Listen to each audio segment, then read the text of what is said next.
Conceptually, the lab we're going to be doing is pretty simple. We simply want to find out how much base it takes to completely neutralize two different acids. We're going to be looking at a strong acid and finding how much base it takes to completely neutralize that sample of strong acid, and then separately finding out how much base it takes to completely neutralize a weak acid. Both these acids are going to have the same pH when we start. They've been diluted to the point that they have the same pH of about 2.6. The base solution you're going to be neutralizing the acids with also have about the same numeric value of pOH as the acids have for their pH. What I mean by that is, if the acids have a pH of about 2.6, then the base is going to have a pOH of about 2.6. You and the other members of your lab group will decide what measurement devices you're going to use to determine the volume of the acid and base solutions. And you and your lab group will also decide what containers to use to perform this dilution, this neutralization.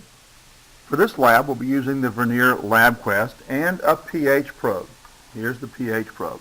You'll notice the pH probe itself has this bottle on the end. This bottle on the end is actually supposed to take care of or protect or keep in good condition the pH sensor itself.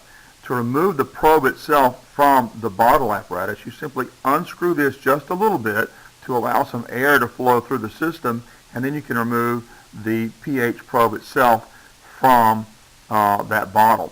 I bought some of these candle holders here in order to keep this solution there and keep it in good condition, so that when you're not using the pH probe, you can keep the probe itself inside the bottle and it doesn't tip over and spill out the solution inside. Now the pH probe has to be attached to the LabQuest, and it's attached to one of the connectors on the top here. These are the analog connectors, and I'm going to put it in number 1, but it doesn't really matter which one of these you put it in. And you can see it's already registering the pH on the meter. It's very important to keep this pH probe moist on the end. This is the actual working part of the sensor, and the little bulb there in the end must be kept moist with an ionic solution. You want to make sure that as you go from one solution to the next, say you're testing the pH of your strong acid, and you're going to go from that to the pH of your weak acid, you want to make sure that you rinse this pH probe off very carefully with distilled water as you go between the storage solution or either of the two acid solutions you're working with. You're going to measure the volume of your acid solutions in a 10 milliliter graduated cylinder. You want to get about 10 milliliters of both the strong acid and separately as a separate test the weak acid. Make sure that you measure to the correct number of significant digits, which means you must estimate the final digit, so don't forget how to do that. Now once you determine the volume of the acids you're going to be working with, it's not quite so critical that you keep up with significant digits for the base solution that you're working with. The main thing is to find out about how much base it takes to neutralize a strong acid, and also to figure out about how much base it takes to neutralize the weak acid and how much difference there is between the two.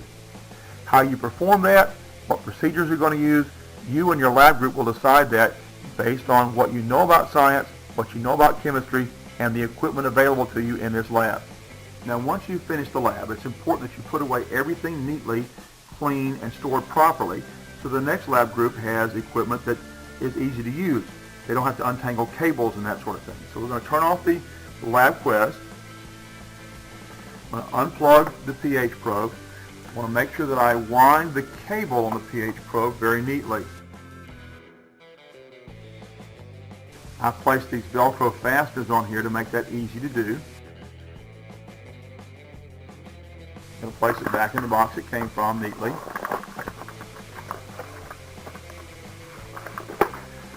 And store that away in the container for all the LabQuest equipment.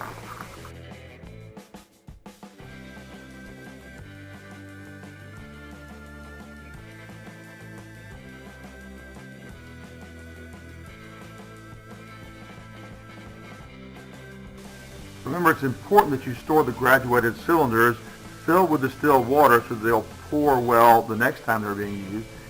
Don't forget to clean out all of your glassware before it's stored. And don't forget to clean off the lab table surface where you've been working.